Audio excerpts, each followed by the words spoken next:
నమస్తే రమగారు. నమస్తే జయ. రమగారు, మనము నవరాత్రులు ఈ సందర్భంగా ప్రతిరోజు అమ్మవారి అలంకరణ, నైవేద్యం, ఆ రోజు యొక్క విశిష్టత చక్కగా కథల రూపంలో మాకు వివరించారు. మరి దశమి రోజు పూజా విధానం ఏ విధంగా ఉండాలి? ఈ 9 రోజులు పూజ చేసుకునే వాళ్ళు అంటే దీక్షగా తీసుకునే వాళ్ళు దీక్షా విరమణ 9వ నాటి రాత్రే చేసేస్తారు. మనం అట్లా కాదు, పండగగా చేసుకుంటాం 10 రోజులు అంటే 9 రోజులు 9 అలంకారాలతోటి అమ్మవారికి చెప్పుకున్నాం కదా. 10వ నాడు అపరాజిత స్వరూపంలో అమ్మవారిని పూజిస్తారు. నవదుర్గా పూజా విధానం అయిపోయింది, అవతార విశేషాలు అయిపోయినాయి నిన్ననే. ఈ రోజున అపరాజితాదేవి అంటే ఎక్కడా పరాజయాన్ని పొందని తల్లి ఈ రాజరాజేశ్వరీ దేవి. అపరాజిత స్వరూపాన్ని కనుక పూజిస్తే యుద్ధాల్లో గెలుపొందుతామని, ఈమెకి పూజ చేస్తే మనకి తిరుగులేదు అని చెప్తారు. తిరుగులేదు, దశమి నాడు కనుక పూజించిన వాడికి తిరుగు లేకుండా ఉంటుందని. ఈ రోజున మనం అక్షరాభ్యాసాలు చేసుకుంటాం. అంటే మూలా నక్షత్రం నాడు అక్షరాభ్యాసం చేసుకోవచ్చు, దశమి నాడు కూడా అక్షరాభ్యాసాలు చేసుకోవచ్చు, కొత్త వ్యాపారాలు మొదలు పెట్టుకోవచ్చు, కొత్తవి ఏవైనా సరే కొత్తగా విద్యాభ్యాసం చేసే వాళ్ళకి చేయించవచ్చు. అన్నిటికీ చాలా మంచి రోజు. ఈ రోజున వాళ్ళ నక్షత్రానికి సూట్ అవుతుందా, తిది మంచిదా, అవన్నీ ఏం ఆలోచించకూడదు, ఆలోచించక్కర్లా. అమ్మవారి శ్రవణ నక్షత్రము, దశమి తిథి, ఈ శరన్నవరాత్రుల్లో ఉన్న ఈ 10వ రోజు అత్యంత మహిమాన్వితమైన రోజుల్లో ఇదొకటి. ఏ కొత్త పనైనా ఈ రోజున ప్రారంభం చేసుకోవచ్చు. ఈ రోజున ఏం చేస్తారంటే సెమీ వృక్ష పూజ చేస్తాము. మనకి ఇక్కడ తెలంగాణలో పాలపిట్టను చూస్తామంటారు. పాలపిట్ట సంగతి ఏదో చెప్తారు కానీ మనకి ప్రపంచం అంతా ప్రసిద్ధి లేదు. ప్రపంచ ప్రసిద్ధిగాంచిన విషయం సెమీ వృక్ష పూజ. సెమీ పూజ చేసుకుంటాం కదా. అమ్మవారికి లలితాదేవికి ఈ రోజున చక్కెర పొంగలి అట్లా నైవేద్యం పెట్టుకుంటాం. లలితా సహస్రం చదువుకోవచ్చు, తర్వాత రాజరాజేశ్వరి అష్టకం చదువుకోవచ్చు. అర్గళా స్తోత్రం అని ఒక బ్రహ్మాండమైన స్తోత్రం ఉంది, అది మనకి దుర్గా సప్తశతిలో వస్తుంది. ఆ అర్గళా స్తోత్రాన్ని చదువుకోవచ్చు. అమ్మవారికి చక్కగా యథాశక్తి పువ్వులతోటి వాటితోటి అర్చన చేసి పూజించి, ఎవరైనా సువాసనలు ముత్తైదువులు ఉంటే వారికి కాస్త తాంబూలం ఇచ్చుకుని నైవేద్యాలు పెట్టుకోవడం. చక్కెర పొంగలి ప్రధానంగా చేస్తారు. దాంతోపాటు మనం ఏది చేసుకున్నా సరే నైవేద్యం పెట్టుకోవటం. ఈ రోజుల్లో మన అలవాటుని ప్రకారం ఇంకేమైనా మన ఇళ్లలో అలవాటు ఉంటే ఇవన్నీ నివేదన చేసుకోవటం. అయితే సెమీ వృక్ష పూజ చాలా ప్రధానమైనది. ఏంటంటే ఈ రోజున ఈ సెమీ వృక్షం మీద ఉన్నటువంటి తమ ఆయుధాలను తీసుకున్నాడట అర్జునుడు.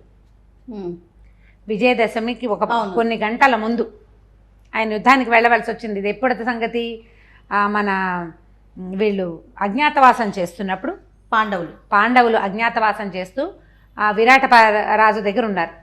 ఎప్పుడైతే వీళ్ళు ఇక్కడ ఉన్నారని తెలిసిందో, వీళ్ళ అజ్ఞాతవాసాన్ని కనుక భంగం చేస్తే వీళ్ళు మళ్ళీ 12 ఏళ్ళు అరణ్యవాసం చేయాలి. వాళ్ళ నియమం ఒడంబడిక అది. అందుకని అజ్ఞాతవాస భంగానికి ప్రయత్నించినటువంటి కౌరవులు ఈ విరాటుని యొక్క గోగ్రహణం చేశారు. ఆవుల్ని లాగేసుకున్నారు. వాళ్ళకి ఆవులే వాళ్ళ ప్రధానమైన పశు సంపద ఎక్కువ. ఉత్తర గోగ్రహణం, దక్షిణ గోగ్రహణం అది లెక్క. ఒక దిక్కు నుంచి ఒకళ్ళు, ఇంకో దిక్కు నుంచి ఇంకొకళ్ళు లాక్కెళ్ళారు. అయితే ఒక దిక్కుకి మిగిలిన మా జనం అంతా వెళ్ళారు యుద్ధం చేయటానికి.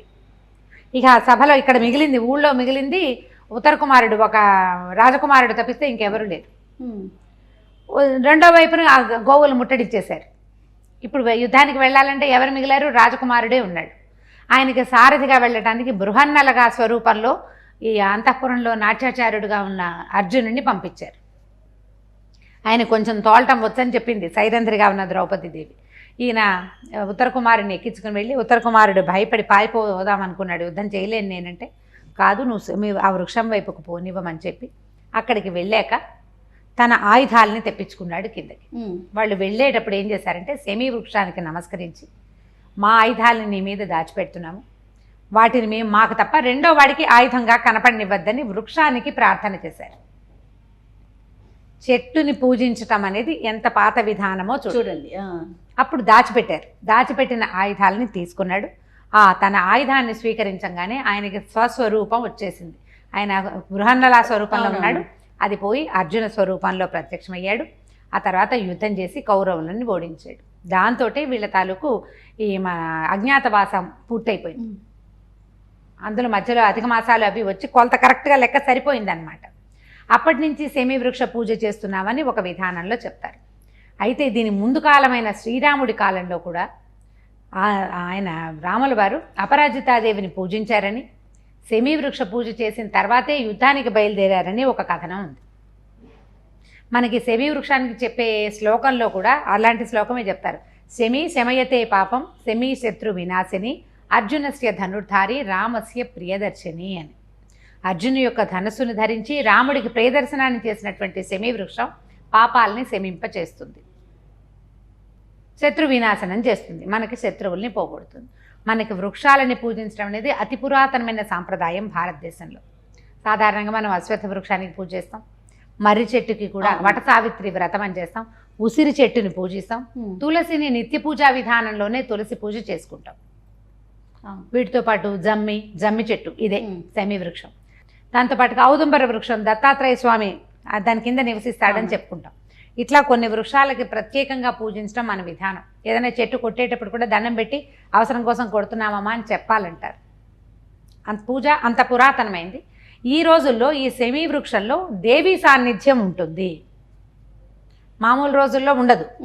ప్రత్యేకంగా ఈ 10వ నాడు ఈ శమీ వృక్షంలో అమ్మవారి యొక్క సాన్నిధ్యం ఉంటుంది. కాబట్టి ఆ శమీ వృక్షానికి నమస్కరించడం, ఈ శ్లోకాన్ని చెప్పుకోవటం, శమీ వృక్షపు ఆకులని ఎవరికైనా పెద్దవాళ్ళ చేతిలో పెట్టి బంగారంగా సమర్పించి నమస్కారం చేసుకోవటం. ఆకులన్నీ తెంపేయకుండా ఒక ఆకు, ఒక చిన్న కొమ్మ రెమ్మ తెంచి ఇంట్లో పెట్టుకుని పూజ చేసుకోవటం. దేవి సాన్నిధ్యం ఉంటుంది ఈ ఒక్కరోజు. అందుకని ఈ పూజా విధానం చేయిస్తారు. మనం ముందు రోజు ఆయుధ పూజ అంటే ఆయుధాలు ఇప్పుడు లేవు కాబట్టి వాహనాలకి పూజ చేసుకున్నాం కదా, ఈ రోజున వృక్ష పూజ చేస్తామన్నమాట. ఈ పూజ చేసుకుని నమస్కారం చేస్తే దీంతోపాటు ఈ 10 రోజుల దసరా పండగ పద్ధతులు పూర్తయిపోతాయి. శమీ వృక్షానికి నమస్కరించండి. ముందు జమ్మిని గుర్తించండి, అది జమ్మి చెట్టుని గుర్తించాలి. మనం గుర్తుపట్టాలిగా ఆ చెట్టుని. రావి చెట్టు గుర్తుపడతాం, తులసి చెట్టు తెలుసు కదా, మర్రి చెట్టు తెలుసు, ఔదుంబరాన్ని కూడా గుర్తించగలుగుతున్నాం. సంవత్సరానికి ఒకసారి పూజ చేసే చెట్టుని రోడ్డు మీద కారులోనో బస్సులోనో వెళ్ళేటప్పుడు ఇది జమ్మి చెట్టు అని గుర్తించగలమా లేదా అని మిమ్మల్ని మీరు ప్రశ్నించుకోండి. ఆ గుర్తించే ప్రయత్నం చేయండి. అప్పుడు మీరు పూర్తిగా భగవత్ కృపకి పాత్రులయ్యేందుకు అర్హత సంపాదించుకున్నట్టు. తప్పకుండా రమ్మగారు ఆ ప్రయత్నం చేస్తే బాగుంటుంది. మరొకసారి మీ కుటుంబ సభ్యులందరికీ విజయదశమి శుభాకాంక్షలు. అలాగే సుమన్ టీవీ ప్రేక్షకులందరికీ విజయదశమి శుభాకాంక్షలు.